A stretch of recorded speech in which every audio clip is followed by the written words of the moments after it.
Good morning everyone. Myself Professor Jaswinder Kaur. Today we will learn about the stem cells and regeneration. Concept of regeneration in Ayurveda.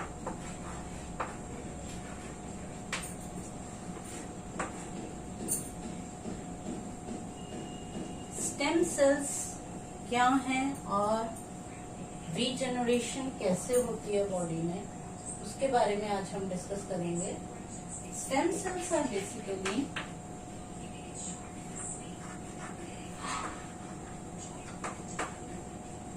undifferentiated cells in our body.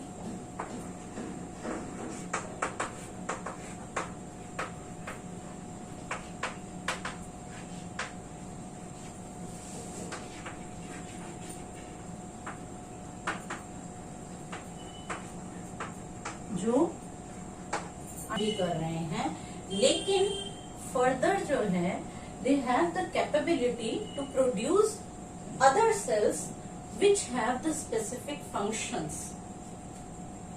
So, stem cells are the undifferentiated cells in our body which have the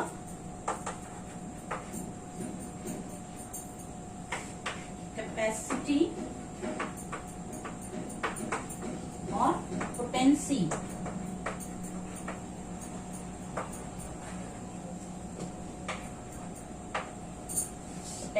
to produce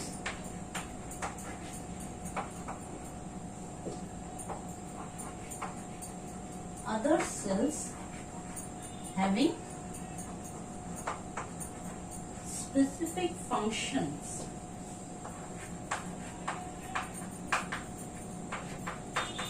Specialized functions.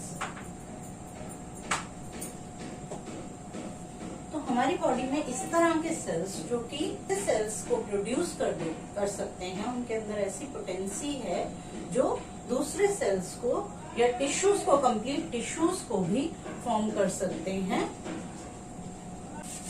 जैसा कि आपको मालूम है कि हमारी body के अंदर haemopoietic stem cells bone marrow में रहते हैं. बोन मैरो में प्लूरिपोटेंट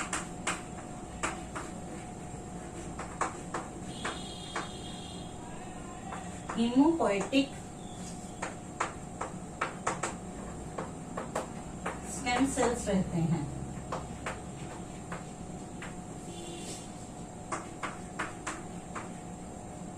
जो कि अनडिफरेंशिएटेड सेल्स हैं. प्लूरिपोटेंट कहने का मतलब है कि ये सेल्स कई तरह के यानी कई तरह के सेल्स को बनाने के कारण इन्हें हम प्लूरिपोटेंट कहते हैं. कई तरह के ये बोन मैरो में अनडिफरेंशिएटेड स्टेम सेल्स हैं.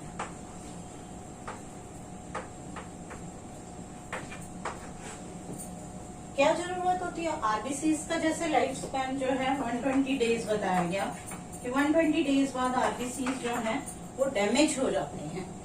जब बॉडी में 120 डेज बाद आरबीसीज डैमेज हो जाएंगे, तब दोबारा से इनकी फॉर्मेशन करने के लिए रीजनरेशन होनी है. बॉडी के अंदर बार बार जो है डैमेज हो रहा है सेल्स का, उनको रीजनरेट करने की जरूरत रहती है. इसलिए जो हमारी बॉडी के स्टेम सेल्स हैं वो फर्दर इन सेल्स को, जिन सेल्स की रिक्वायरमेंट है, डैमेज हो रहे हैं वियर एंड टियर के कारण, एजिंग के कारण, तो उन सेल्स को दोबारा से रीजनरेट करने का काम स्टेम सेल्स का है. What is regeneration? Regeneration is the natural process. You can write down regeneration.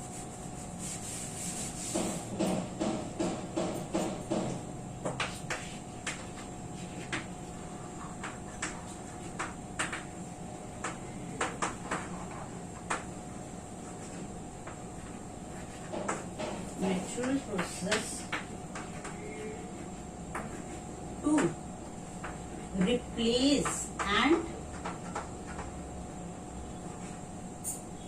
ऐसे WBC और प्लेटलेट्स का भी जो है लाइफ स्पैन कम होता है। WBC का लाइफ स्पैन जो है 9 to 20 डेज, प्लेटलेट्स का 5 to 10 डेज रहता है।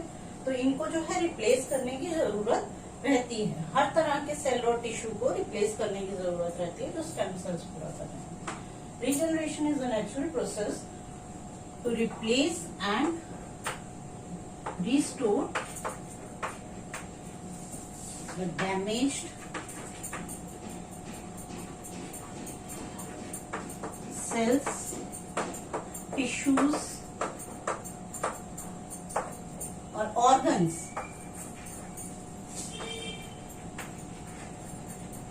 or even the entire body part, entire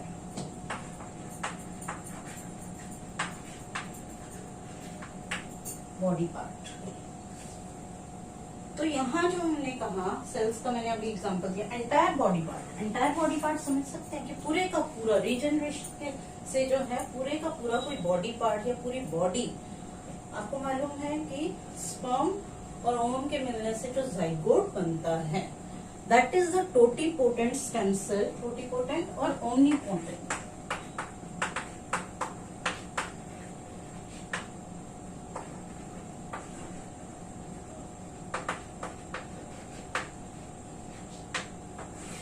means totipotent और ओमनीपोटेंट मीन्स कि ये पूरे का पूरा मानव शरीर को बना सकता है। It has the capacity, potential to generate, to produce all types of cells in our body. सभी सेल्स, सभी टिश्यूज, हर तरह के। इसमें जो है क्या होता है, एम्ब्रियोलॉजी में आपने पढ़ा होगा एक्टोडर्म, एंडोडर्म, मेसोडर्म बनती है, 3 जर्म लेयर्स बनती हैं।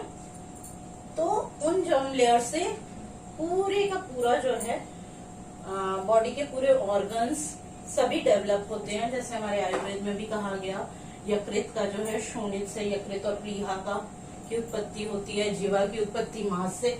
इस तरह से ये जो बताई गई हैं एक्टोडर्म, मेसोडर्मल लेयर्स एम्ब्रियोलॉजी में, वो आयुर्वेद में भी शारीर स्थान में सुश्रुत के वर्णित हैं।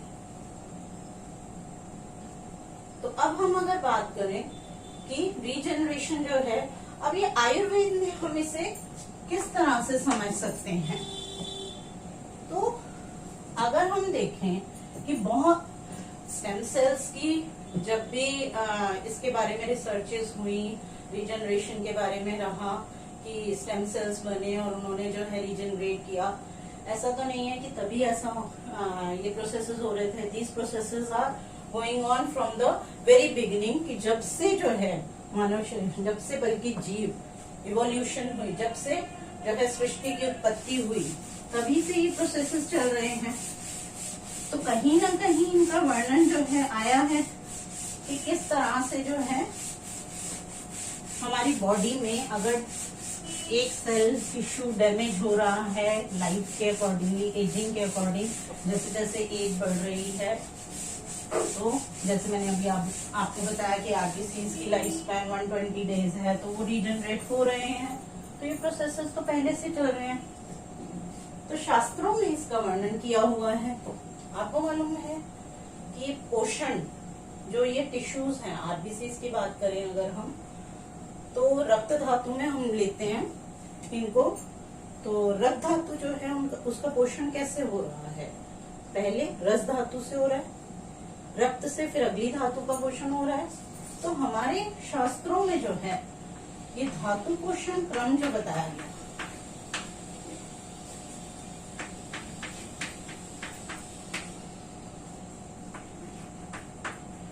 धातु पोषण न्याय बताए गए, शीर्षदधि न्याय।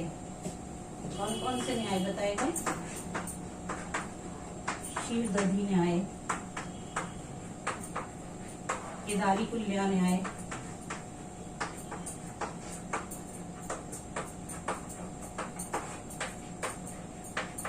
खले कपोत न्याय,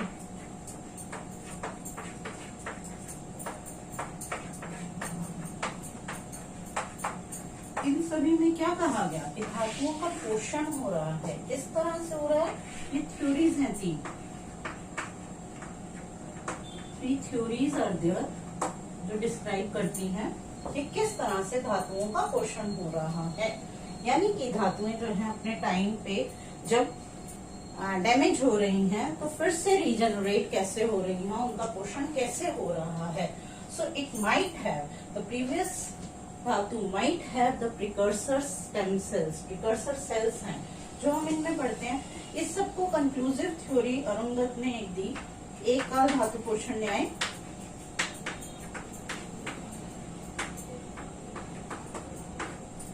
ये सब मैं अपने पहले वाले लेक्चर में कंप्लीट बता चुकी हूँ, कौन कौन से न्याय हैं और क्या क्या इनके लॉजिकली इनका जो है सब डिस्क्रिप्शन दिया गया है। तो एक काल धातु पोषण न्याय is the conclusive theory given by Arun Dutt, Ashtanga Hridaya के टीकाकार हैं, जिन्होंने ये कंक्लूसिव थ्योरी दी कि एक ही टाइम में सभी टिश्यूज की फॉर्मेशन होती है, रीजनरेशन होती है, पोषण होता है, न्यूट्रिशन मिलती है एक ही टाइम में। जैसे कि ट्यूबवेल से एक ही टाइम पे सभी खेत पूरी जो है खेत में पानी दे दिया जाता है।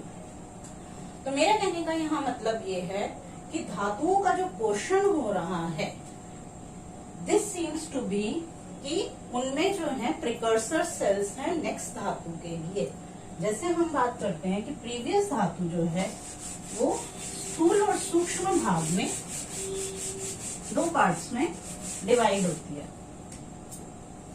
जैसे मैं बात करूं रस धातु, तो स्थूल और सूक्ष्म भाग जो होता है, स्थूल भाग तो ये अपनी धातु ही रहती है, इसमें अपनी धातु का पोषण कर रही है। और जो सूक्ष्म पार्ट होता है, सूक्ष्म पार्ट जो होता है वो रक्त सधर्मी अंश होता है। इसके अंदर जो रक्त सधर्मी अंश है,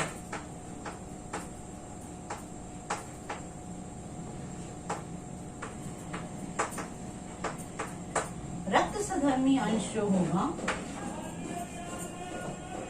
इस पार्ट को आई शुड से, यही आगे जो है रक्त धातु की फॉर्मेशन करता है।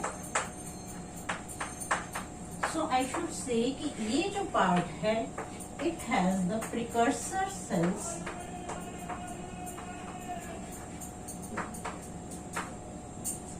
टू नरिश और रीजनरेट दिस रक्त धातु, टू नरिश और रीजनरेट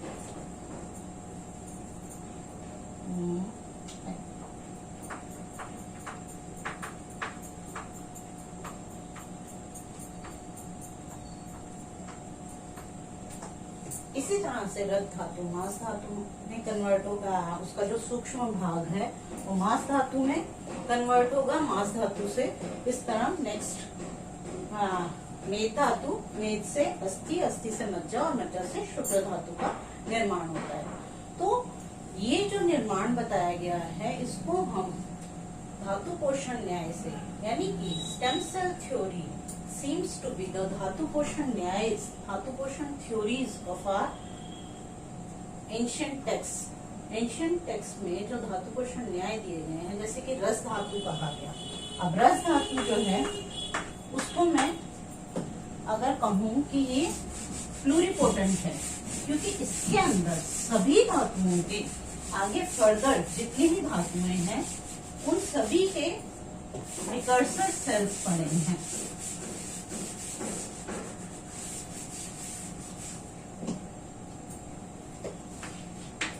रस धातु से सभी धातुओं का निर्माण होता है टिल शुक्र धातु। तो रस धातु can be said to be pluripotent, having the precursor cells of all the dhatus, all the further dhatus. May be said to be pluripotent। तो इसको हम प्लूरिपोटेंट मान सकते हैं क्योंकि ये फर्दर सभी धातुओं का निर्माण कर रही है। कई सारे इसके अंदर प्रिकर्सर सेल्स हैं, रक्त के लिए हैं, मांस के लिए हैं, मेद के लिए हैं, तो इसी से जो है सबका पोषण हो रहा है। तो रस धातु might said to be pluripotent. इसी तरह शुक्र धातु, अब जो है नई नई रिसर्चेस हो रही हैं, तो स्पर्मेटोगोनियल सेल्स जो हैं, स्पर्मेटोगोनियल सेल्स पे रिसर्च की गई,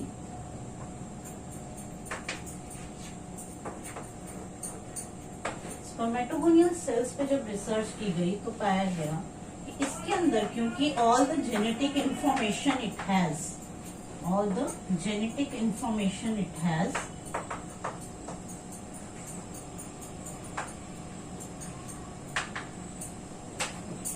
all the genetic information, so it can be, research हो रही है, it can be used as pluripotent stem cell.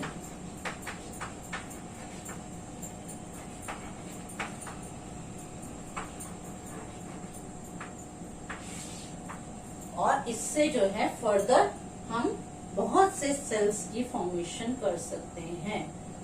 Stem cells के ऊपर बहुत सारी रिसर्चेस हो रही हैं, ताकि जो है थेरेपी में, कहीं डिजीजेस में, थेरेपी में हम इसका यूज करके बहुत सारी डिजीजेस की हम जो है रिकवरी कर सकते हैं, उसकी ट्रीटमेंट ढूंढ सकते हैं। और इससे जो है, इसीलिए इस पे नई नई रिसर्चेस हो रही हैं। और अभी जो लेटेस्ट रिसर्च है स्पर्मेटोगोनियल सेल्स पे होगी, can be used as pluripotent stem cells. तो शुक्र धातु में भी, शुक्र धातु यानी कि शुक्र धातु को भी हम प्लूरिपोटेंट मान सकते हैं, क्योंकि इसके अंदर पूरी जेनेटिक इंफॉर्मेशन रहती है टू प्रोड्यूस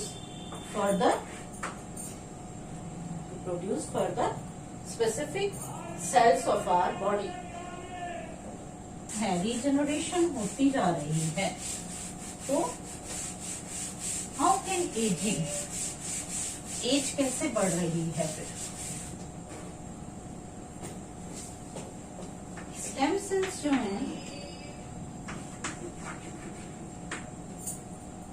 जैसे टाइम निकलता जाता है, इस तरह से हर दिन स्टेम सेल्स में भी डिटेरियोरेशन होती है।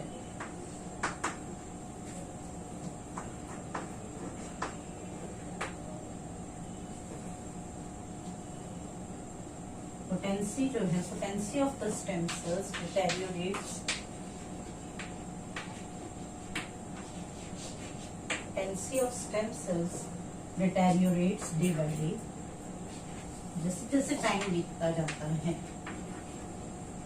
तो ये स्टेम सेल्स इतने पोटेंट नहीं रहते कि अदर सेल्स की फॉर्मेशन कर सके, इनकी पोटेंसी जो है वो डिटेरियोरेट हो जाती है, इतने पोटेंट नहीं रहते, इतने एनर्जेटिक नहीं रहते, ड्यू टू, इसलिए due to wear and tier,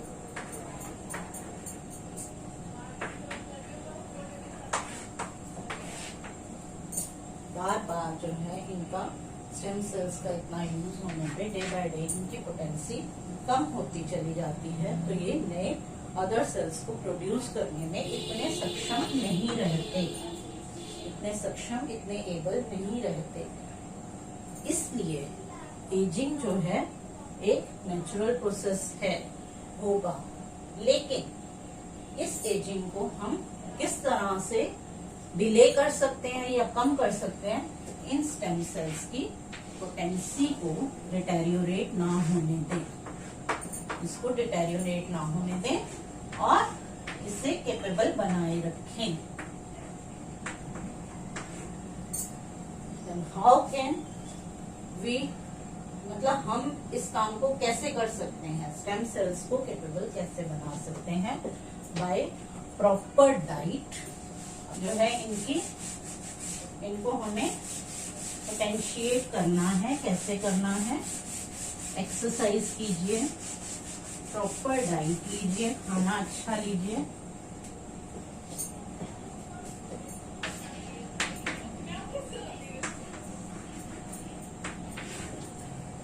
ठीक है, डाइट अच्छी लीजिए, कोई भी जो प्रॉपर सप्लीमेंट्स होने चाहिए, तो एक्सरसाइज, योगा, प्राणायाम,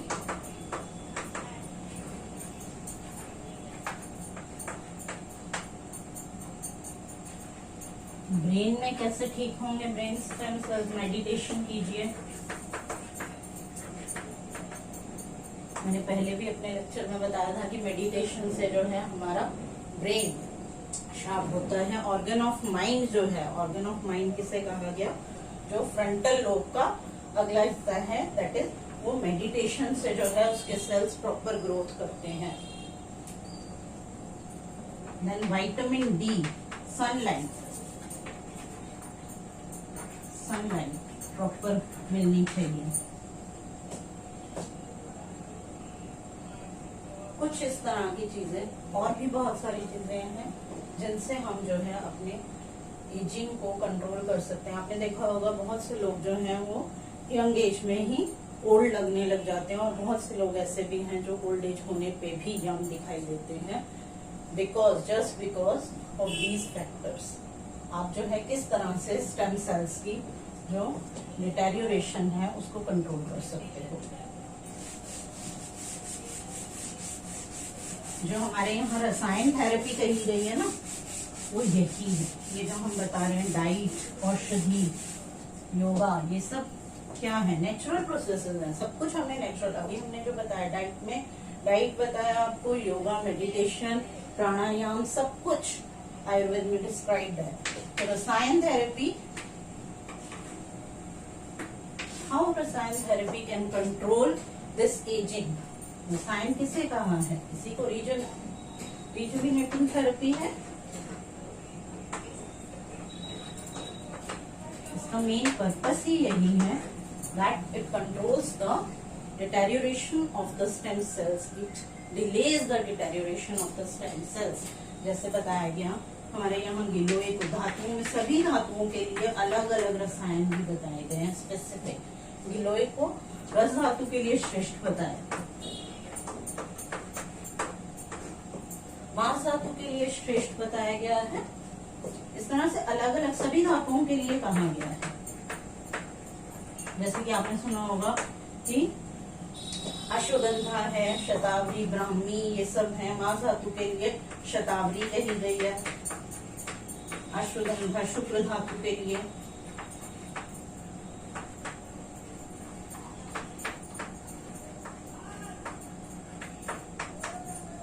रक्त के लिए पिपली कहा गया है, अस्थि धातु के लिए गुगुल कहा गया है। तो ये सब जो है रिजुविनेटिंग थेरेपी करने से इनको हम स्टेम सेल्स की डिटेरियोरेशन को हम डिले कर सकते हैं। आंवला है, ब्राह्मी है, ब्राह्मी को जो है मज्जा के लिए कहा गया, बहुत श्रेष्ठ द्रव्य बताया गया है। कुछ साथ ही जो है पंचकर्मा थेरेपीज हैं, शोधन किया जाता है इनसे जो है। आपने च्यवन ऋषि के लिए भी सुना है कि कितनी आयु जो है बढ़ जाती है। बहुत सारे ऋषि मुनियों ने रसायन थेरेपीज करके, कुटी प्रवेशिका और इस तरह की बहुत सारे रसायन थेरेपी पूरी चरक में डिस्क्राइब्ड है। तो इस तरह से हम जो है रीजेनरेट कर सकते हैं सेल्स को, और इनकी हेल्प से एजिंग को डिले कर सकते हैं। आई होप आयुर्वेद के अकॉर्डिंगली हम स्टेम सेल्स और रीजनरेशन को समझ गए हैं। क्लैरिफिकेशन एंड रिसर्चेज आगे अभी होनी है, और आई होप कि आप लोग भी आगे बढ़ें और इनके ऊपर वर्कआउट करें। Thank you so much.